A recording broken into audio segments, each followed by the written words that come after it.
Est-ce que si vous aviez 18 ans aujourd'hui, vous iriez voter? J'en sais rien. Je suis pas 18 ans aujourd'hui, donc je peux pas vous répondre à votre question. Quand vous voyez ce paysage politique, est-ce que vous croyez que ça donne confiance aux jeunes? Sincèrement. Non, d'ailleurs, c'est une des raisons de ce désamour qu'on observe par une abstention beaucoup plus grande chez les jeunes que chez les autres classes d'âge à l'égard de la politique. Et je comprends parce qu'il y a une panne d'espérance en fait. Il faut réenchanter la politique.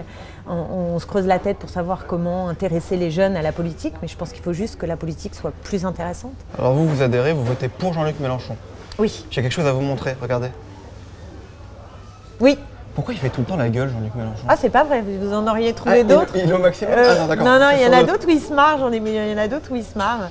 Mais c'est vrai qu'on lui reproche toujours de ne jamais sourire à Jean-Luc Mélenchon. C'est vrai. Il sourit avec vous ou pas de temps en temps? Oui, il se marre, bien sûr qu'il se marre. Pourquoi vous soutenez Jean-Luc Mélenchon, vous, Clémentine Autain? Je soutiens Jean-Luc Mélenchon parce que c'est le candidat d'une famille politique qui veut s'en prendre au pouvoir de la finance et faire en sorte que nous ayons une vie meilleure, c'est-à-dire qu'on n'ait pas des fins de mois difficiles, que la démocratie soit refondue par une 6e République, qu'on prenne à bras-le-corps la question de la transition écologique dont je parlais tout à l'heure parce qu'on a un défi qui est cardinal. Et je pense que c'est celui qui veut partager les richesses, qui veut partager les pouvoirs et qui veut que la question de l'humain prime sur les profits, sur une logique qui n'intéresse finalement que les puissants. C'est pour moi le parti du grand nombre. En 2012, vous étiez sa porte-parole. Et aujourd'hui, on vous voit moins. Parce que je suis engagée dans une campagne législative et que c'est vrai que j'ai décidé d'être, j'aime pas cette expression, mais sur le terrain. Mais lui, il vous a demandé d'être plus présent dans sa campagne ou pas? Mais je le suis à ma manière. Et puis, bon, la campagne n'est pas terminée, donc j'y prendrai toute ma part. Non, il n'y a pas de... On vérifiera. Ouais, vous vérifierez. En 10 mots. Qu'est-ce que c'est la 5e République pour vous? C'est un régime à bout de souffle, voilà, dans lequel il y a le pouvoir qui est concentré aux mains d'un seul, qui ne permet pas au Parlement de vraiment donner sa voix et qui ne fonctionne plus. Donc il faut redéfinir cette République pour qu'il y ait le non-cumul des mandats, le statut de l'élu, la reconnaissance du vote blanc. Bon, plein de choses qui vont permettre un petit peu d'aérer la vie démocratique et de lui redonner... un lien de confiance tout simplement. Ça fait pas 10 mots. Ouais. Vous êtes au courant. Bon, en 10 mots, c'est quoi la 6e République? Non, vous n'avez pas fait 10 mots pour la 5e, vous pouvez faire autant de mots que vous voulez. Changer les règles du jeu pour faire en sorte que ce système institutionnel soit plus opérationnel et plus fidèle au choix du peuple. C'est ça que nous voulons faire. Et si on peut donner le pouvoir au peuple de changer tout le temps, bon, on n'arrivera jamais à avoir une stabilité. Aujourd'hui, il y a le problème de stabilité dans ce pays. Si on dit on peut changer quand vous voulez, allez, on y va. Vous savez, la stabilité qu'on a aujourd'hui, c'est une stabilité dans une politique de récession économique, de creusement des inégalités, de monarchie présidentielle. Ça, c'est stable. Tout ça, c'est très stable. Ouais. Pour l'instant, ce dont les Français ont besoin, c'est d'un changement d'orientation politique parce que ça ne marche pas, parce que les politiques d'austérité ne marchent pas, parce que l'orientation néolibérale ne marche pas, parce que cette Europe est aujourd'hui très contestée, qu'elle ne marche pas, parce que répondre aux défis climatiques, aujourd'hui les solutions qui sont apportées, ça ne marche pas. Donc vous voyez, il y a beaucoup de choses qui ne marchent pas. Il faut se remettre en marche. Oui, l'expression est bien galvautée. Voilà. Et alors, si vous voulez qu'on parle de Macron, pour le coup, c'est typiquement, vous savez, le guépard de Visconti où il faut que tout change pour que rien ne change. Vous voyez, c'est Macron. C'est en fait continuer la même chose en mettant un mot par-dessus qui voudrait dire révolution. Vous n'êtes pas en marche, vous êtes insoumis, c'est le nom du parti de Jean-Luc Mélenchon, vous êtes au front de gauche. Oui. C'est quoi la gauche? La gauche, pour moi, c'est le parti de ceux qui sont dominés, de ceux qui sont opprimés. Et donc, voilà, c'est une bataille pour la liberté, pour l'égalité. Et vous êtes journaliste? En fait, je dirige un journal depuis très longtemps qui s'appelle Regard. Oui. Voilà, j'invite tout le monde à y aller, regard.fr. Et est-ce que vous pensez qu'on peut être journaliste quand on est autant engagé comme vous politiquement? Je pense qu'on est dans une période qui sort un peu de cette objectivité dont on voit bien qu'elle est fausse. C'est pas vrai qu'il y a une objectivité journalistique, tout le monde peut le constater dès lors qu'on tend un peu l'oreille et qu'on fait un petit peu attention. On a besoin d'idées qui ont un peu de couleur, de saveur et qui se confrontent. C'est ça la démocratie. Vous voyez, on est dans un café qui s'appelle le Jaurès. Ouais. Jaurès, on oublie, mais il était le patron de l'humanité et ça ne l'a pas empêché d'être député. Donc voilà, je crois que... Ça peut aider d'avoir des convictions. Je pense qu'on est dans une période qui sort un peu de cette objectivité dont on voit bien qu'elle est fausse. Ça vous énerve si je vous dis que vous êtes d'extrême gauche? Oui, ça m'énerve, oui. Pourquoi c'est bien, vous souriez quand vous êtes énervé, donc c'est cool. Mais pourquoi ça vous énerve? Vous êtes d'extrême gauche, enfin, c'est ce que tout le monde dit. Bah oui, mais tout le monde Pour moi, l'extrême gauche, c'est Lutte ouvrière, c'est le NPA. Et je respecte l'extrême gauche, mais je fais partie d'une famille politique qui n'a pas exactement la même histoire dans le rapport au pouvoir, dans le rapport à la politique institutionnelle. Donc je pense que ce serait erroné de dire, faux, de dire que je suis d'extrême gauche. En tout cas, moi, je ne me définis pas comme étant de l'extrême gauche. De gauche, par les temps qui courent, c'est déjà pas mal. Vous êtes une femme d'extrême gauche et vous faites de la politique. D'extrême gauche. Enfin, de gauche, vous pardon. Y tenez, hein, vous y tenez, hein. C'est moi, je sais pas pourquoi j'insiste. C'est dur de faire de la politique en France quand on est une femme? Oui, c'est dur de faire la politique en France quand on est une femme. Oui, je vous le dis franchement. Ah ouais? Oui. Eh ben, vous allez voir, on a été voir les gens dans la rue. Est-ce que vous trouvez que la politique est un sport d'homme?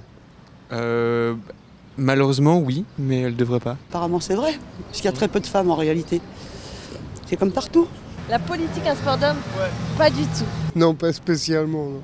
Faut être pour la parité quand même. On a un problème en France avec les femmes en politique? Bah, pas qu'en France. Non, pas du tout. Il y a beaucoup de femmes, vous trouvez qu'on les respecte bien? Eh ben, qu'on les respecte, ça c'est autre chose. Hein. Je sais pas, je respecte ni les hommes ni les femmes. Une femme politique qui vous a marqué? Une quand même. Simone Veil, elle a beaucoup fait. Anne Hidalgo, je sais pas, il y a un symbole dans le fait d'être maire de Paris. Et d'être en retard tout le temps en plus, grâce à elle. Clémentine Autain, candidate. Bah, Ségolène Royal. Ségolène. On a envie qu'elle revienne, hein, Ségolène. Oh non, surtout pas. Vous avez envie qu'elle revienne, Ségolène Royal? Je n'ai pas l'impression qu'elle soit beaucoup partie, elle est ministre. Hein. Donc voilà, elle vit sa vie. Moi, je ne vais pas donner des conseils aux uns et aux autres. Une femme politique qui vous a marqué, vous, Clémentine Autain, c'est qui? Simone de Beauvoir, qui est pour moi une femme engagée, qui n'a pas été débutée ou qui n'a pas été leader politique. Après, c'est plus des personnages moins connus. Je pense à une femme comme Hubertine Auclair. Bon, c'est des noms qui sont totalement inconnus pour vous, mais qui se sont battus dans ce qu'on a appelé le mouvement ouvrier et qui se sont battus bien à gauche et pour la défense aussi de l'égalité entre les hommes et les femmes. Vous êtes féministe? Oui. C'est quoi être féministe? Tout simplement une revendication d'égalité. Voilà, rien de très agressif. Vous êtes pour la journée de la femme du 8 mars? Oui, c'est une journée qui vient en fait des militantes de l'égalité entre les hommes et les femmes. Donc c'est une journée, je sais bien que beaucoup de femmes n'aiment pas, se disent mais pourquoi une journée et pas le reste de l'année? Et en même temps, c'est un temps de manifestation où il y a beaucoup de reportages, où il y a beaucoup de choses qui se passent et qui permettent de sensibiliser à cette question. Donc c'est trop peu, mais je préfère qu'il y ait cette journée qui permette d'en parler que pas de journée du tout. On va faire le que oui, que non. Donc vous répondez que oui, que non, hein, avec le que devant. Écoutez du Carla Bruni. Que plus en fait. J'en ai écouté, je dois être honnête. Un seul candidat pour toute la gauche en 2017. Forcé de constater à quelques semaines du premier tour, ça va être que non. Vous mangez du quinoa? Que oui. La fin du nucléaire? Que oui, bien sûr. Il est de droite, Emmanuel Macron? Il est que oui en fait. Hein. Manifester pendant l'état d'urgence? Manifester, oh que oui. Vous avez joué à la Barbie quand vous étiez petite? Oh là, j'ose pas vous le dire, mais j'avais une mère très féministe qui m'a interdit les Barbies. Et donc j'ai pas souvenir d'avoir vu des Barbies, mais j'ai joué chez les copines, je vais être honnête. Que oui alors. Que oui. Votez Fillon s'il se retrouve face à Marine Le Pen au second tour? Que j'y arriverai pas, je crois. Vous pourriez faire l'émission Touche pas à mon poste? Que oui. Programmer Tariq Ramadan à une conférence? Programmer à une conférence de quoi? Moi je veux pas programmer Tariq Ramadan à une conférence. C'est pour ça que je vous demande.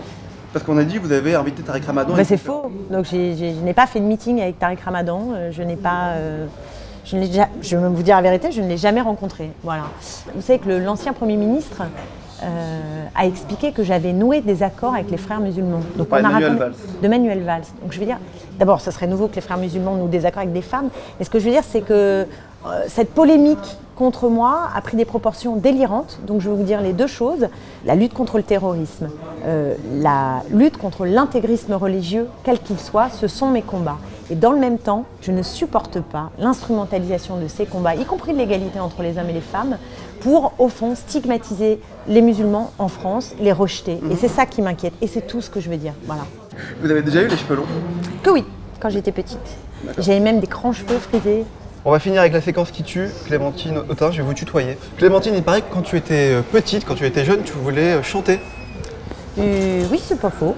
Oui, j'ai un père chanteur, hein, donc... Mais t'as pas fait une comédie musicale? Si, à Bacalabra. Là, pour le plaisir en fait. Quelque chose, non, je ferai pas.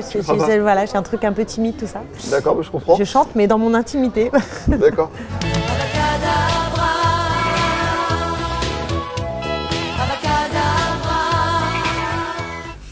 Regarde bien, regardez-la bien celle-là. Celle-là, un jour elle sera grande, on en reparlera, croyez-moi, elle n'a pas la langue dans sa poche.